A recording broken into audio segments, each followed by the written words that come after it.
couple of years ago, Rob and I had this idea that packing our family into a minivan and taking a trip through the United States would be a great way to spend a family vacation. So we mapped out this route that was going to loop us through the western part of the country. We were going to see places of amazing scenery, incredible history, and just fun family entertainment.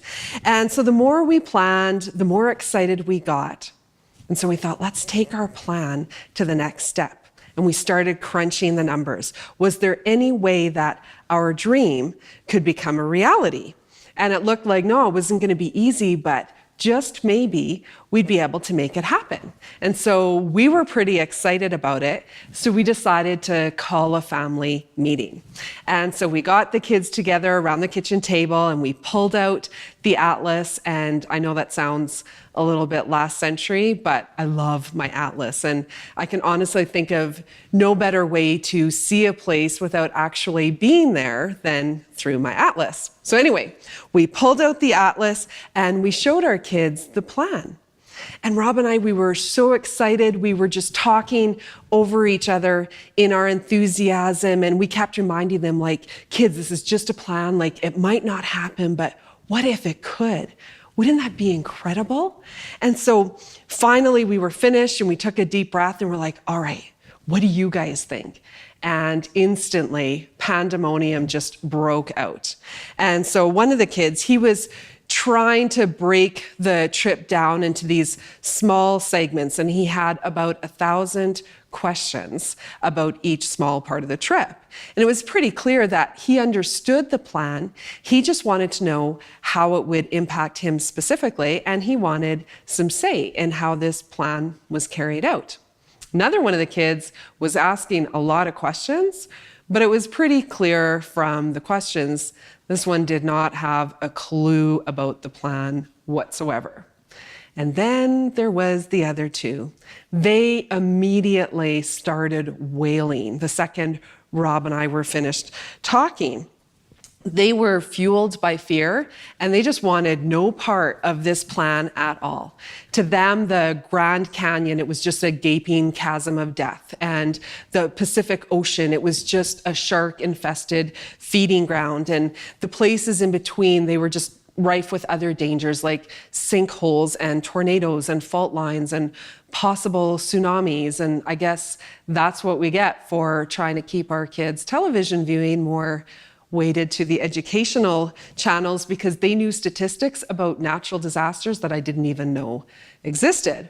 But they flat out, they didn't trust that the people making the plan would be able to carry them safely through the plan.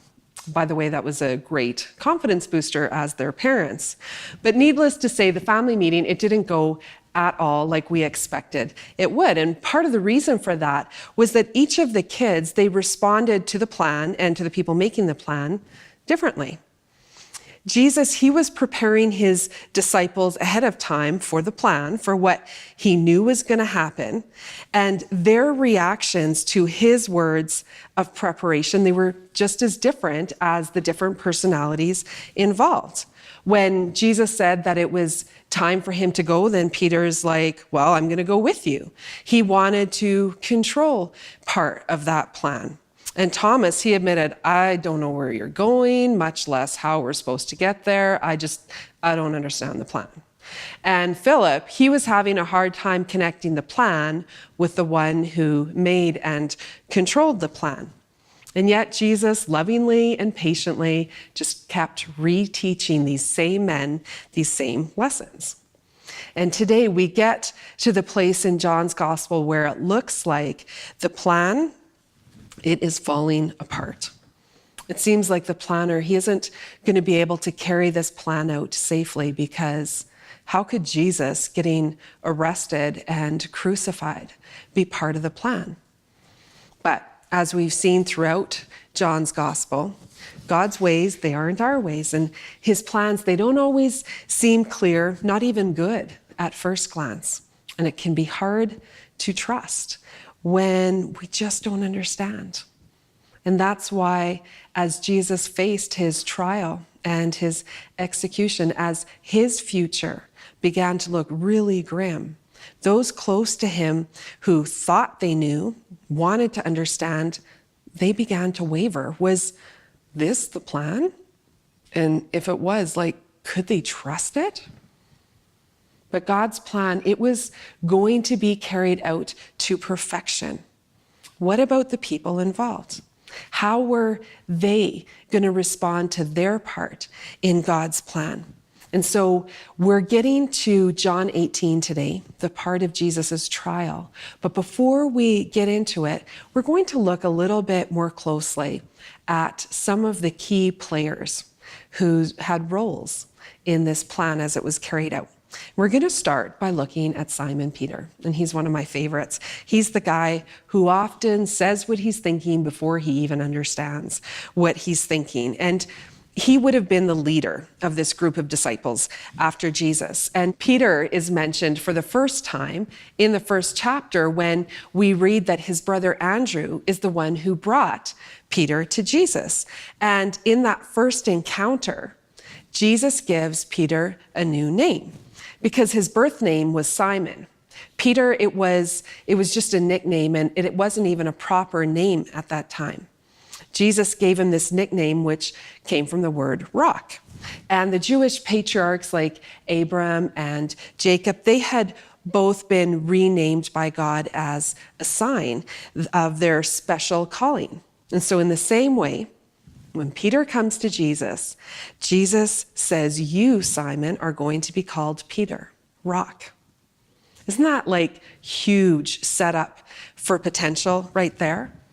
But we've come far enough in John's gospel to know that Peter was not solid like a rock.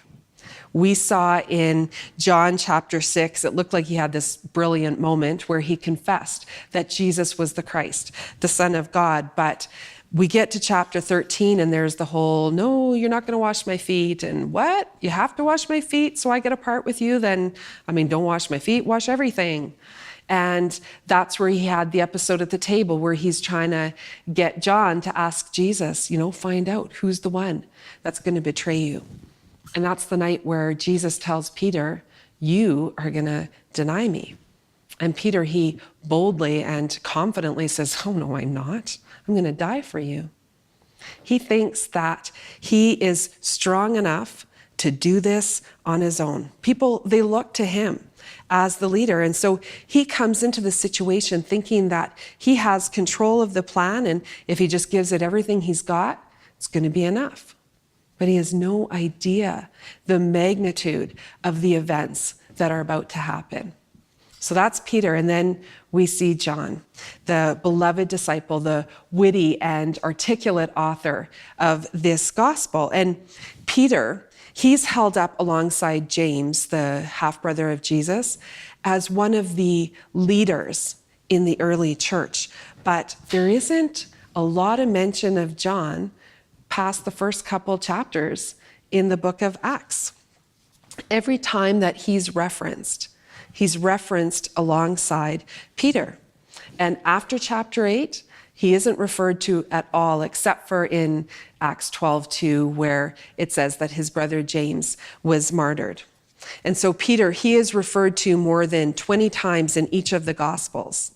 But John, he's only referred to 3 times in Matthew, 9 times in Mark's Gospel, and 6 times in Luke's Gospel.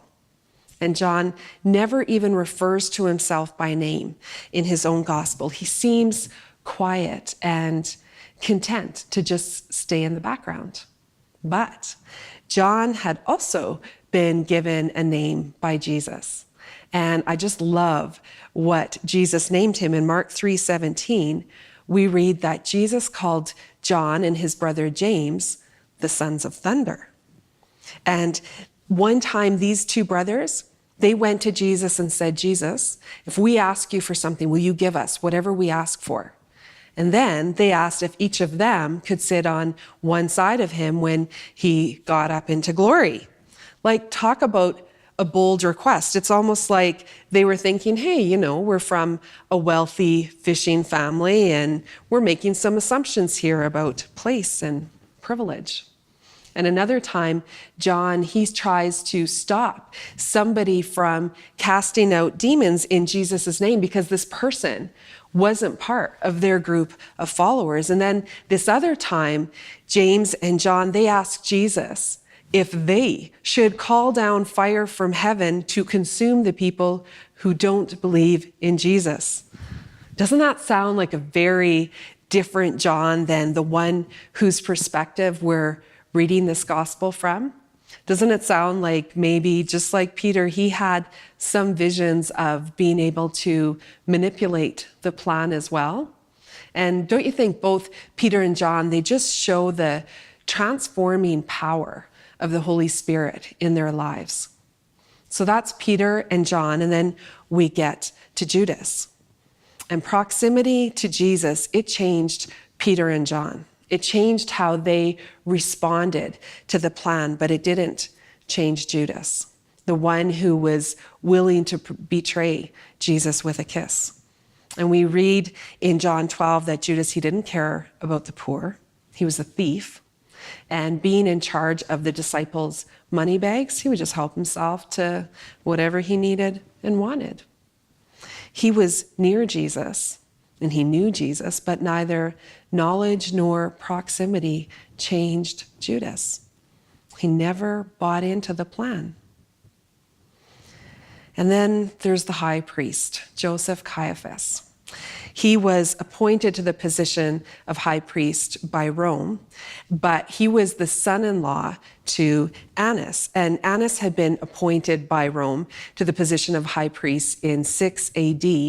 And after that, 5 of Annas' sons, as well as Caiaphas, the son-in-law, each of them held the position of high priest after Annas. And according to extra biblical sources, this family, it was known for being big and wealthy and powerful and greedy. They had influence, but they were known for using their influence against the people and for their own benefit. So Annas, he is the leader in this family in a way that seems kind of similar to a mob kind of family. In this family, they were part of the group of Sadducees. And in this group, they were a minority, but they were a powerful minority because they were made up mostly of the wealthy high priest families in Jerusalem. And they believed that they should be the ruling elite. They didn't care about anybody else's plans because they had a plan of their own.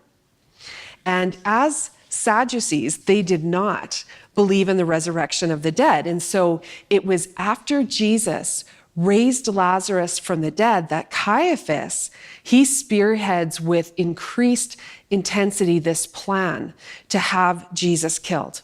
The plan to kill Jesus, it was hatched in his house. He was the one who said it's better for one man to die than for the whole nation to perish.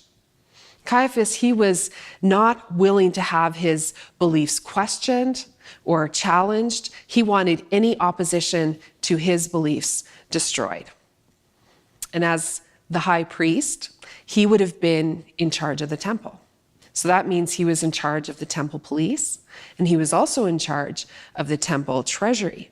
And it's very possible, and scholars would say likely, that he was taking bribes from those same money changers that he allowed to operate in the court of the Gentiles, those money changers that Jesus tossed out. And finally, we come to Pilate. He was the Roman prefect in Judea, and it was his primary responsibility to maintain law and order in Judea. But just his presence and his position alone, just that was a rub to the Jewish people. Because the thing of it was the Jews who actually invited Rome to come into Judea. There had been so much infighting amongst the different Jewish groups who wanted power. They finally said, you know what? Let's just bring Rome in to restore peace and order. And Rome was very happy to be invited and accept the invitation because they were planning to come anyway. Just this way they could do it without having a war. But the Jews, they quickly learned that their invited guests were their oppressors. And so Pilate, he likely was not thrilled with his assignment to Judea. It wasn't a prestigious assignment at all. And he knew that the people he ruled over, he knew they despised him.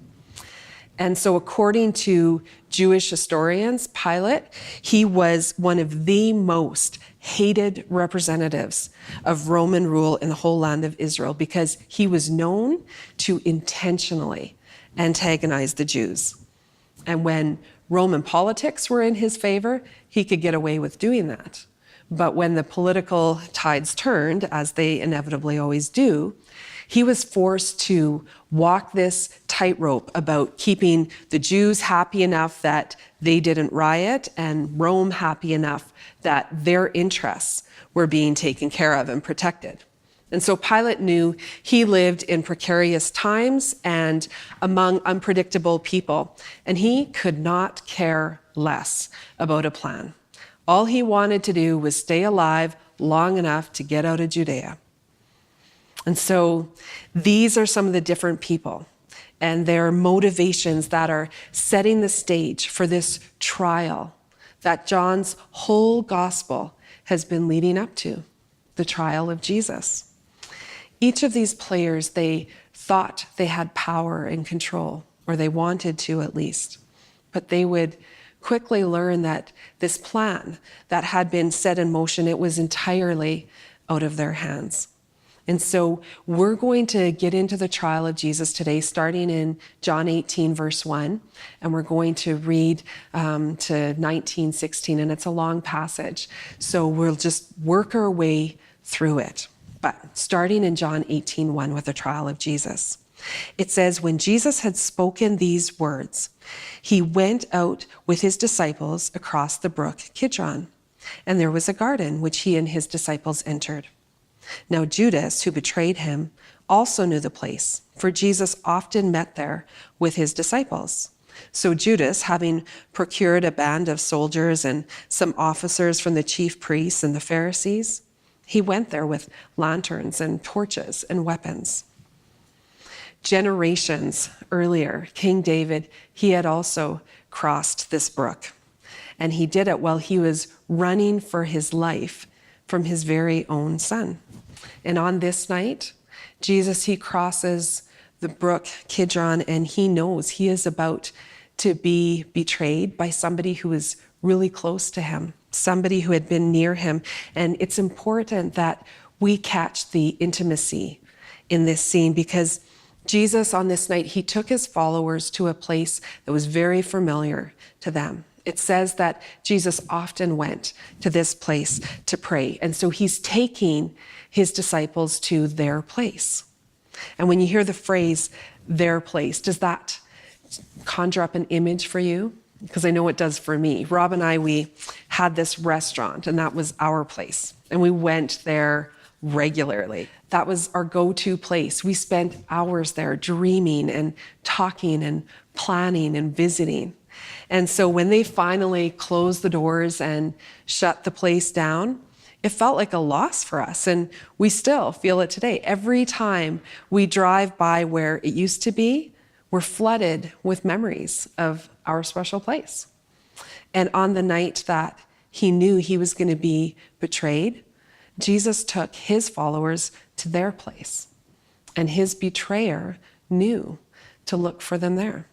So doesn't that seem extra awful, like it was the ultimate betrayal? But that's where Judas and his posse went, and it was deliberate. It was premeditated. He took this band of Roman soldiers, temple officials, and Pharisees to their place to find Jesus. And picking up in verse 4, it says, then Jesus, knowing all that would happen to him, he came forward and he said to them, whom do you seek? A band like this with lanterns and torches, and there was a lot of them, hundreds, and they would have been marching. They could have been heard from a long way off. And it would have been possible for whoever they were coming after to at least try to escape. They would have had time, but Can you imagine how those disciples must have just been shaking in their sandals when they hear this band of soldiers coming closer and closer and closer, and they see Jesus is clearly very troubled of heart, and they remember, okay, he's been kind of trying to tell us something all evening long. And Judas, at least Peter and John, if nobody else, knew that Judas had been already named by Jesus as the one who would betray them. And he had left in the middle of supper. He was gone. And so now there's this band coming and Jesus isn't doing anything. He's not leading them away. And in fact, he actually goes out to meet them. He doesn't wait for this band to come to him. And he knows what this night is about. And so Jesus, he starts asking the questions that they have to answer. And he says, who are you looking for? And they answer him, Jesus of Nazareth. Jesus said to them, I am he. And Judas, who betrayed him, was standing with them. He had taken a stand. This is who I'm with. And it wasn't with Jesus. When Jesus said to them, I am he, they drew back and they fell to the ground. So what made them fall to the ground? Were they just simply helpless to do anything but? I don't know. I just find that interesting. And he said to them, who do you seek? He said it again, and they said, Jesus of Nazareth. And Jesus answered, I told you that I am he. So if you seek me, let these men go. And this was to fulfill the word that he had spoken. Of those whom you gave me, I haven't lost one. Do you remember those crumbs from the feeding of the 5,000 that weren't left on the ground? Do you remember the good shepherd who was not going to lose any of his sheep? Jesus, he immediately takes the attention off of the disciples and he puts it on himself. And it says, then Simon Peter, having a sword, he drew it and he struck the high priest's servant and he cut off his right ear. And it says the servant's name was Malchus. And this is a really neat example of John as the eyewitness. He was there. He knew who it was that cut the ear off, and he knew who that misplaced ear belonged to. And Jesus says to Peter, Peter, put your sword into its sheath. Shall I not drink the cup that the Father has given me? So the band of soldiers and their captain and the officers of the Jews, they arrested Jesus and bound him.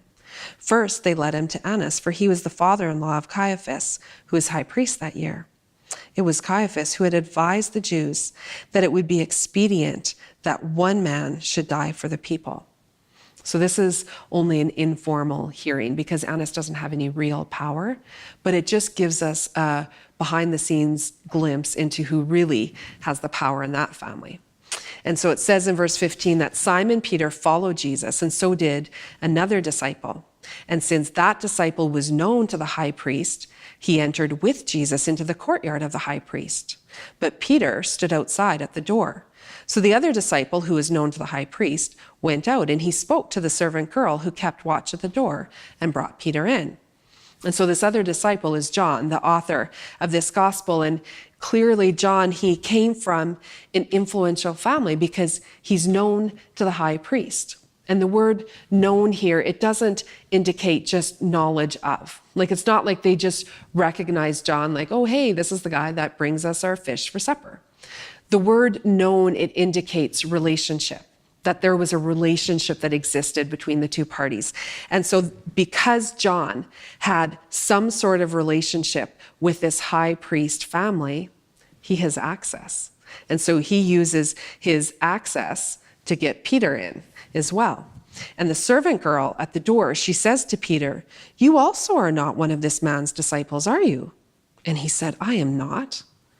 And now the servants and officers, they had made a charcoal fire because it was cold, and they were standing and warming themselves. Peter also was with them, standing and warming himself. And the high priest then questioned Jesus about his disciples and his teaching. And you'll notice Jesus, he isn't going to say anything about his disciples. He's firmly directing their attention off of the disciples and onto himself. And it says, Jesus answered them, and he said, I have spoken openly to the world. I have always taught in synagogues and in the temple when all the Jews came together. I have said nothing in secret. Why do you ask me? Ask those who have heard me what I said to them. They know what I said. And what Jesus is doing here is he's bringing their attention to their judicial system. Unlike ours, their system, it presumed guilt instead of innocence, but their legal system still had rules that were expected to be followed. And one of the rules was you didn't question the prisoner, you questioned the witnesses. A person's testimony about themselves, it wasn't considered valid. And Jesus, he reminded them of that in John 5:31 when he says, hey, if I'm bearing witness about myself, my testimony isn't valid. So he's reminding them of their law. And in their law, an accused person, they could raise an objection. And if they did that, they had to be heard. And we saw in chapter 7, Nicodemus, he reminds the fellow leaders of this rule. But the way a case was brought forward when it was tried was the witness was the one who was to establish the testimony about the person who is accused. They were the ones who were spoken to, not the accused. And witnesses for the defendant were supposed to be heard first before witnesses against. And so Jesus, he is reminding them of their proper procedure. But he's also reminding them that he never worked in secret. Do you remember in John chapter 7 when the people in Jerusalem, they're so confused because they see Jesus speaking openly and he's saying some really seditious things. And they know that the chief priests, they hate Jesus. They want him dead. The people know this, and yet they see, why aren't they doing anything to stop him? He's out here in the open saying these things and they're doing nothing. Could it be that they actually know that Jesus is the Christ? And Jesus, he's saying, I didn't speak in secret. And by doing that, he's tracing a line back to the prophet Isaiah, who had prophesied that when the Messiah came, he would not speak the truth in secret. And so Jesus is doing this, and it says, when he had said these things, one of the officers standing by struck Jesus with his hand, saying, is this how you answer the high priest? And Jesus answered him. He said, if what I said is wrong, bear witness about what is wrong. But if what I said is right, why do you strike me? And it says, Annas then sent him bound to Caiaphas, the high priest. It was against Jewish law to strike a blow to the face. But Annas, he may have thought he was in control, but it was Jesus who had control of this situation. And Annas determines, you know what? I'm going to let my son-in-law deal with this man. And he sends Jesus to Caiaphas. And it says in verse 25, now Simon Peter was standing and warming himself. So they said to him, you also are not one of his disciples, aren't you? And he denied it. And he said, I am not. And one of the servants of the high priest, a relative of the man whose ear Peter had cut off, he asked, didn't I see you in the garden with him? And Peter again denied it. And at once a rooster crowed. Oh, Peter, he seemed and felt so brave in the garden. And now suddenly he's not feeling so brave anymore. And John, as he's writing, he's switching the scene back and forth between Jesus being questioned and Peter being questioned. And Jesus, he steps forward to say, I am the one that you're looking for. And Peter, he denies, I do not even know the man you're looking for. Isn't that a contrast? I am not. And it says that they led Jesus from the house of Caiaphas to the governor's headquarters, and it was early morning. They themselves did not enter the governor's headquarters so that they would not be defiled, but they could eat the Passover. Isn't that ironic? So they don't want to dirty themselves in a way that would prevent them from eating their Passover meal, but they have no problems using this same Gentile whose home they couldn't enter to serve their purpose, which was to kill the true Passover lamb. And so because they couldn't come in, Pilate, he went outside to them and he said, what accusation do you bring against this man? And they answered him, if this man wasn't doing evil, we wouldn't have delivered him over to you. And Pilate said to them, well, take him yourselves. Judge him by your own law. The Jews said to him, it isn't lawful for us to put anyone to death. This was to fulfill the word that Jesus had spoken, to show by what kind of death he was going to die. And so we know that Pilate and the Jews, they hated each other. Pilate, he would have had to give permission for that band of Roman soldiers to go along with the temple guard and the Pharisees. So he already knew about Jesus' arrest. He had given permission to allow it to happen. And so the Jews, they very likely expected Pilate to give their plans to have Jesus killed just his rubber stamp of approval. But instead, he asked them to validate their accusations with a real charge. And they just give him a vague answer. And Pilate's like, you know what? You want to play like that? Go ahead. Kill him yourself. And he knows full well that they can't. And I think he must have smirked a little bit when he got them to admit, well, we don't have the power to impose the death penalty. We don't have the power to kill Jesus. The only time Jewish religious leaders could impose the death penalty is if the temple was violated. So if a Gentile went beyond the court of the Gentiles, or if a woman or an unclean Jewish man went beyond the court of the women. And the thing is, if the Jews had been able to impose the death penalty themselves, Jesus would have died by stoning, not by crucifixion. Crucifixion was how the Romans killed criminals. And so did the Jewish leaders, did they want Jesus to be crucified because they knew that Deuteronomy 21:23 says that anyone who dies this way by crucifixion was under the curse of God? And so were they trying to act out their plan and think this is the way we're going to stop Jews and people from all over the world from running to Jesus? Not knowing that this was already the way God had decided he would draw the world to himself. And so in verse 33, it says, Pilate, he entered his headquarters again, and he called Jesus, and he said to him, "Are you the king of the Jews?" And Jesus answered, "Do you say this of your own accord, or did others say it to you about me?" And Pilate answered, "Am I a Jew? Your own nation and the chief priests have delivered you over to me. What have you done?" And the Jews, they must have told Pilate that Jesus was saying that he was a king. And this would have meant that Jesus was opposing Caesar, and so he would be deserving of the Roman death penalty by crucifixion. And so once again, though, Jesus, he takes control of the questioning, and he asks Pilate, "Why are you asking me this question? Are you interested in finding out more about who I am?" And Pilate, he immediately distances himself. He says, "Whoa, I am not a Jew. You are not my king." But Jesus, he doesn't let Pilate go that easily. He says, it doesn't matter if you're not a Jew. He says, my kingdom is not of this world. If my kingdom were of this world, my servants would have been fighting that I might not be delivered over to the Jews. But my kingdom is not from this world. Jesus says, if I'm going to tell you that I'm a king, I need to be really clear about what kind of king I am.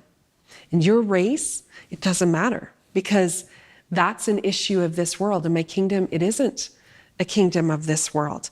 I am the king of a kingdom that Daniel was talking about way back in Daniel chapter 2, a kingdom that will never be destroyed, a kingdom that is going to break into pieces all these other kingdoms and bring them to an end. I'm the king in a kingdom that is going to last forever. And Jesus says, I am a different kind of king than Caesar, and my kingdom is a different kind of kingdom than Rome. And Pilate says to him, so you are a king? And Jesus answered, you say that I'm a king. For this purpose I was born, and for this purpose I have come into the world, to bear witness to the truth. Everyone who is of the truth listens to my voice. And Pilate says to him, what is truth? Pilate, he's already said Jesus wasn't his king, but then he's given another chance. He's given another opportunity to learn more about the truth. And what does he do? He scoffs. Does truth even exist?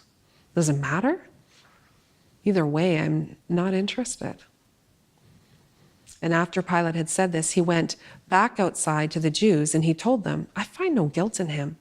But you have a custom that I should release one man for you at the Passover.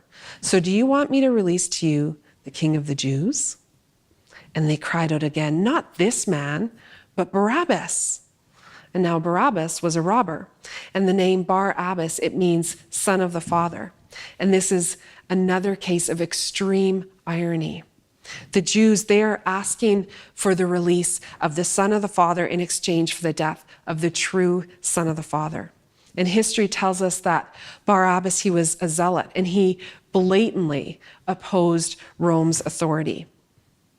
And so it's shocking that when the high priest asked for this notorious zealot to be released, Rome allows it. And it says, then Pilate took Jesus and flogged him. And the soldiers twisted together a crown of thorns, and they put it on his head, and they arrayed him in a purple robe. They came up to him saying, Hail, King of the Jews! And they struck him with their hands. And Pilate, he went out again, and he said to them, See, I'm bringing him out to you so that you may know I find no guilt in him. And so Jesus came out, wearing the crown of thorns and the purple robe. And Pilate said to them, Behold the man.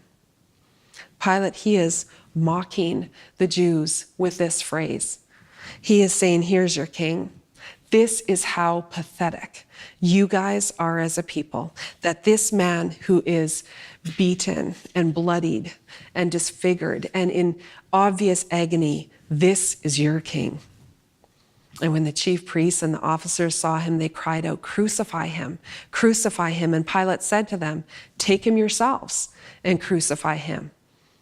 Oh, right, you can't. I don't find any guilt in him.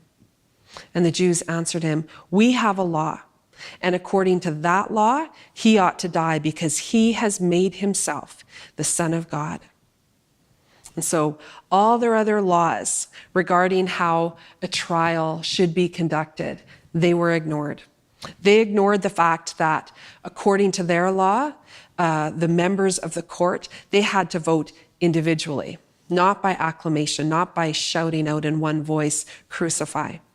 They had a law that said trials couldn't be held during feast times. They had a law that said if the death penalty was handed out, the time between it being handed out and having it occur, there had to be at least one full night in between. But they didn't have time to follow the law because it was almost time for them to go home to their families and to celebrate the Passover. And so in 19:8, it says, when Pilate heard this statement, so that Jesus had made himself the Son of God, he was even more afraid. And he entered his headquarters again, and he said to Jesus, Where are you from? But Jesus gave him no answer. Jesus doesn't answer him because what answer could he possibly have given that Pilate would listen to? He already told Pilate that he's king of an everlasting kingdom. He's got servants who would jump at his command. He said, I am the embodiment of truth. Are you interested? And Pilate was like, no, thanks. And so Pilate said to him, You will not speak to me? Do you not know that I have the authority to release you and I have the authority to crucify you? And Jesus answered Pilate, he said, You would have no authority over me unless it had been given to you from above. Therefore, he who delivered me over to you has the greater sin. And it says, from then on, Pilate sought to release him. But the Jews cried out, If you release this man, you are not Caesar's friend. Everyone who makes himself a king opposes Caesar. And so here's Pilate. He is forced to walk this tightrope between upsetting the Jews and possibly starting a bigger riot and then risking the disfavor of Rome, or going along with what the crowd wants. And it says, when Pilate heard these words, he brought Jesus out and he sat down on the judgment seat at a place called the Stone Pavement, and in Aramaic, Gabbatha. And now it was the day of preparation of the Passover. It was about the 6th hour. And he said to the Jews, Behold, your king. And they cried out, Away with him, crucify him. And Pilate said to them, "Shall I crucify your king?" And the chief priests answered, "We have no king but Caesar." In Isaiah chapter 26, verse 13, it says, "O Lord our God, other lords besides you have ruled over us, but your name alone we bring to remembrance. Your name alone we honor." Somewhere along the way, they forgot who their king really was. Maybe they forgot they even had a king. Do you remember how we saw that the Jews, they would pray through the Hallel during Passover time? The prayer that concluded the great Hallel. It said, "From everlasting to everlasting, thou art God. Besides thee, we have no king, no redeemer, no savior, no liberator, deliverer, provider, none who takes pity in every time of distress or trouble. We have no king but thee." And that night, the Jews said, "We have no king but Caesar." They denied their God. They denied their faith. And so Pilate, he delivered Jesus over to them to be crucified. And so the trial that our trial has been leading up to, it's ended. Jesus was found guilty of being the King of the Jews, and he would be crucified. And it was always the plan. It was the deliberate plan of God, and it was carried out down to the last detail. And in this mystery that we just cannot fathom, God is in control of the most minute details of every single life. Every part of every moment is in his plan. And yet, he has given us the freedom to respond to him within his plan. And so we can respond like Judas, with callous ignorance or defiance.